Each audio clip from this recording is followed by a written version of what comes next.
Hello, hi, hola, namaste. Welcome back, ladies and gentlemen, boys and girls, children of all ages. Welcome back, my football friends. Welcome back, my filthy fanatics. Welcome back to you all as we are back with season 2, episode 15B. With the Sunday slate, we are back with the 13 games at hand, and this time it is a very, very, very special, and not just because we are kicking off NFL Week 15, but also this is the first week of the season where we do not have any divisional matchups, zero. So it is all out war. Well, to kick this war started, we are starting in the Big Apple and starting with two front runners from the MVP for most of the season in Lamar Jackson and Derrick Henry, and why I think they will prevail over the New York Giants. Well, firstly, it is the New York Giants. What do we really expect out of them from now on? They are trying to, probably get in the right position to go get Cam Ward. If they win this somehow, some way, that just shows the dysfunctionality of them and pushes them down further in the pecking order. Ravens on the other side, they're 2 games behind the Steelers. That's what they're going to be focusing on, try to get that division title in lock so they don't have to worry about the playoff seeding based off of, wild card and everything. So Ravens are going to want this. They're going to need their defensive backs to step up, and they need their front seven to get healthier. That is the only way for the Ravens. I think this year, like we always say, but I think Kansas City is vulnerable enough for Ravens or Bills to kind of knock them off the perch. Even Texans, we will see. Next one, Jets at the Jacksonville Jaguars. You could call it a toilet bowl, but you do still have Rodgers on one side. I do believe Devontae Adams and Garrett Wilson are still playing, so we have to roll with the Jets, Jets on this one. Talk about dysfunctionality, talk about New York, talking about, just a terrible football team. Another 2 example of that. Now we move on to a team that everybody thought was, probably the worst when we lost to them. I believe that it was one of the worst teams ever. However, they've shown life. They have shown that they are not as terrible as we had thought them to be. And more importantly, they have showed that they do still believe in their quarterback in Bryce Young, first overall pick. I am glad that they are putting the keys back on his, shoulders, in his hands, whatever. Now they just need to start building from it. If you lay down the foundation right now, you don't have to go around searching for it every time. You already kind of started with it with getting Robert Hunt. You still have Morton on the right side. You still have your O-line that's, pretty solidified. They got Chuba Hubbard through over 1,000 yards. Talk about 1,000 yards. Dallas has not been able to get a good running game going. They don't have a quarterback. Their O-line's completely messed up with Cooper Beebe. I do believe is missing this game as well. Zach Martin's already been out. We're rolling with the Panthers in this one. At home, I think they will be able to run over the Cowboys in this one. Plus, they're on a 3-game losing streak. What better way? Go punch the America's team right in the mouth and stay home with the victory. Next one, this is what we call the Marshawn Lattimore Bowl. The Washington Commanders traveling to New Orleans, the old home, the old stomping ground. Now with the renovations that he helped build in Marshawn Lattimore and his Commanders debut. And in this one, we are rolling with the Commanders. Why? Well, Derek Carr tried to do too much last week, obviously. Hurt himself. I think he has a broken arm. I do believe he's out, so I don't even know who the quarterback might be. Maybe Rattler. I don't know if Hill's back again. Maybe Hill. They are such a mess with, I think they are also $70 million over the cap. Saints need a lot of help. Jaden Daniels on the other side. Homecoming back to New Orleans. I think he's going to want to put on a show for them. Terry McLaurin on that side. Yeah, I think, if Commanders play up to their part, they should handle this very, very significantly. But I do think for them, they need to start and focus more and more on running game, especially now because it is going to be time where everything's going to start getting more tighter and tighter. For that, you want to help out your rookie quarterback. While they do have a rushing game with Eckler, also I do believe he's out or either in IR. They need to keep that run game prominent to help out Jaden Daniels. Bengals at the Tennessee Titans for the next one. We are rolling with the Bengals in this one. Why? Well, the head coach for the Tennessee Titans was an offensive coordinator for Zach Taylor and the Cincinnati Bengals. So it's kind of like a homecoming, kind of like a reunion, but we're going to always go with the top of the tree than we are to the, branches. So in this one, we will go with the roots. And I do believe Joe Mixon leaving has been a lot bigger domino factor for the Bengals, but at the same time, it has also given a chance for Chase Brown to come out of his shell and prove his worth. I think him being in the run game kind of helped. Burrow and Chase on a historic path. Sucks that, Jamar Chase can still win Offensive Player of the Year, but unfortunately for Joe Burrow, MVP does not look to be in his grasp this year. Also, Trey Hendrickson defensively just going off.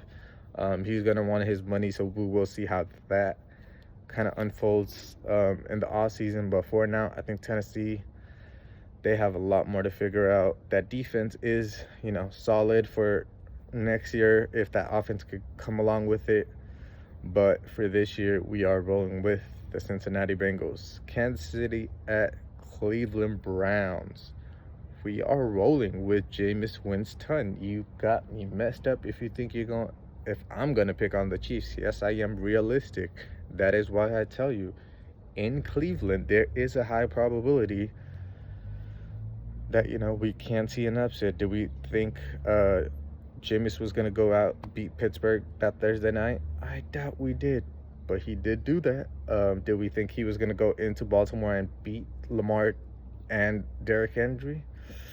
But he did do it. So it's not that there's not enough talent on that Browns roster. It's just one thing or another always tends to go wrong for them.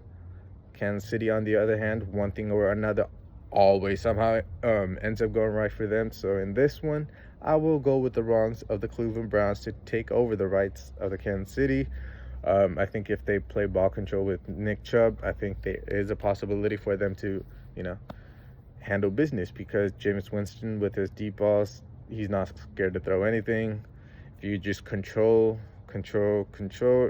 I do believe Kansas City can be beaten. We'll see what happens in that one. Next one, Dolphins at the Texans for the AFC. This is a close one to keep an eye on.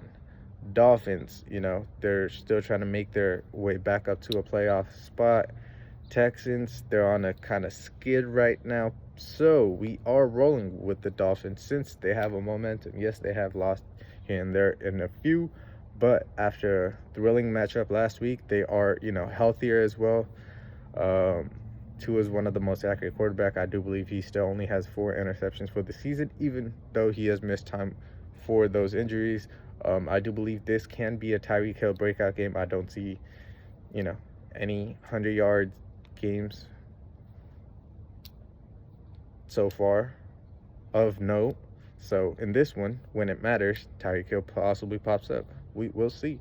Also, no Jalen Petrie, no Azeez Al-Shaair for the Texans. I think those guys defensively, your middle field safety, your linebacker, I do believe one, if not both, are captains as well. So losing those prominent names on that defense does hurt significantly more than people would think of. The inside of the offensive line for the Texans as well, they have been struggling mightily. And then going up against Dolphins, they have actually stepped up their defense tremendously recently.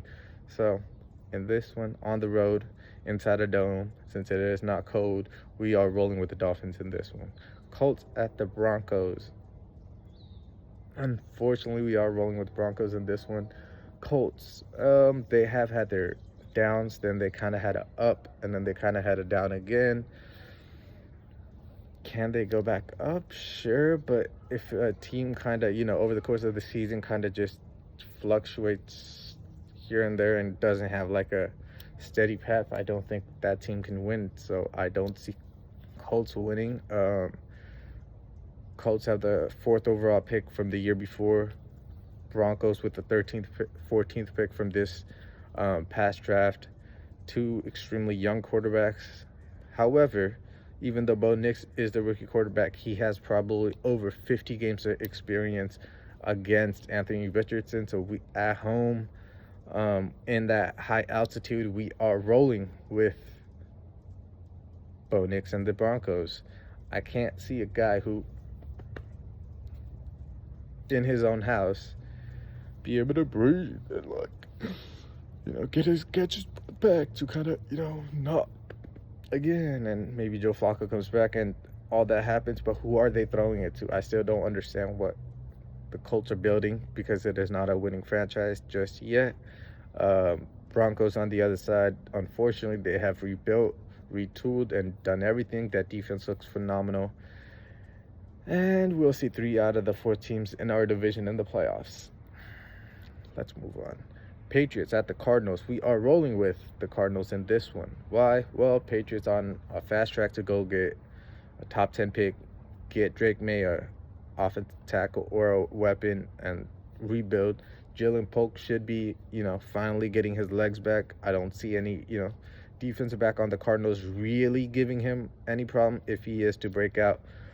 Also, the defensive injuries that the Patriots have, they can't really afford it, but since they do have it, I doubt they can overcome it. Next one, it is possibly the matchup of the weekend of this week. One of the games of the year, possibly, if they can follow up the matchup between the Bills and the Rams last week. And in this one, the Buffalo Bills traveled to Detroit to take on those Lions. And in this one, 2 underdog teams, essentially. We are rolling with the Bills in this one. Why? Well, it is Goff versus Allen. Kind of like in soccer when you say if you want somebody to take a penalty to save your life. If it was that type of situation in football, I would take Josh Allen over Jared Goff, with all due respect to our Cali boy Jared Goff. But with all the defensive injuries for the Lions, I think they don't overcome this one, unfortunately. I think Bills have the same type of offense where it's kind of spread out, but it's also a hard mouth, smash mouth, right down your throat rush game as well, which it is built off of. Josh Allen's been tremendous passing the ball around, taking care of the ball and everything. The defense has gotten a boost recently with the way that the front seven has been playing. After last week, the back end has probably been pissed the F off, giving up 44 points. So they are going to want to come out with a little bit more aggression, kind of shut that stuff down in the first half. So it might not be a high-scoring affair. At the same time, it can get up to 35 points on each side. So this will be very interesting. The offensive coordinators and defensive coordinators on each side, Aaron Glenn, your Ben Johnson, your Joe Brady, your Bobby Babbage, all of these guys possibly are going to be future head coaches. So this is a tremendous chess match to see what those offensive coordinators, those coaches would put down as a product for your team if any owner is paying attention to see the type of team he wants to run in the future. We'll see how that goes, but in this one, hopefully Bills prevail. Next one, the Buccaneers traveling to Los Angeles, California to take on those Chargers down there. We are rolling with the Bucs at this one. Why? Well, why it is at home, I think Bucs have become a little bit more desperate, home, away, anything. They need to make that playoff push. They see Falcons being vulnerable, so this is when they need to step up and take that spot back from the Falcons. Jalen McMillan and Mike Evans on that side going up against young cornerbacks, Asante Samuel being out. For the Chargers, there's a lot of young guys. Hopefully there can be advantage that can be taken. The inside of the offensive line for the Chargers is still a little bit vulnerable, and they will be going up against Vita Vea and Greg Gaines, so it'll be something to focus on. Talk about focus on. This also might be the matchup of the week, the Keystone State battle between the Steelers and the Eagles. We are rolling with the Eagles in this one. Why? Well, Saquon makes all the difference that you need. It is going to be a torrential warfare between Nick Sirianni and Coach Tomlin himself. The edge might go to Steelers on special teams, but will it? We will see. Najee Harris. Well, he kind of looks like Derrick Henry. And what happened to Derrick Henry when he went up against Cooper DeJean? He went down. No, I'm just kidding. King Henry, I do apologize. I had to bring that up. But I just wanted to prove the point that they have rookies on the back end. They're not afraid to tackle. They have linebackers like Zach Bond that's been flying around. The front line of the defense for the Eagles have been tremendous. TJ Watt will be going up against literally the best right tackle possibly ever. So, I think with no Pickens, who are you going to really rely on? More importantly, no Ogunjobi in the front line next to Cam Hayward for the Steelers. That is going to be a very, very, very big loss that, people wouldn't really think on because he's not a household name. Little bit that I am worried about for the Eagles is if they're going to be able to handle pass rush. Like, I know the inside generates pressure, but without Bryce Huff being on the outside next to Josh Sweat, kind of makes me sweat a little bit, but we'll see what happens with that one. Last but not least, finally, we are here to talk about the Sunday Night Football matchup at hand between the Green Bay Packers and the Seattle Seahawks. And in this one, we are rolling with the away team. We are rolling with the Green Bay Packers. Why? Well, they need that bounce back after that Lions loss. 4-game win streak for the Seahawks, but hasn't really been convincing. 3 in the division, 2 against the Cardinals. That doesn't really show me anything. Packers on the other side, their defensive identity under Jeff Hatley's been just something that, even Packers fans probably did not think was possible. I know Zaire Alexander and Javon Bullard being out kind of hurts them to a degree. National champion up in Georgia for Bullard. Your cornerback won your little star corner in Jair. But the rest of the guys have stepped up. I think the front seven has gotten home when they needed to. They've kept the pressure even if they have not gotten home. Offensively, once, Jordan Love kind of got over his groin injury, he's kind of gotten settled back. Do I still trust him? It's still up in there. Yes, he has been paid. He has all the flashes and, the talent in the world, but can he put it together consistently? That is what differs a good quarterback and a great quarterback, in my opinion, is the consistency. Can it still happen? Yes, because we do see that with Josh Allen. But it will be a tough test to see. On the other side, for the Seahawks, their defense is kind of finally healthier. Tariq Woolen has, played at a cornerback 1 level on the opposite side. There is a weapons galore on both sides. From Christian Watson, Bo Melton, Dontavian Wicks, everybody on the Packers, Josh Jacobs, to Seattle Seahawks with JSN, Tyler Lockett, Bobo.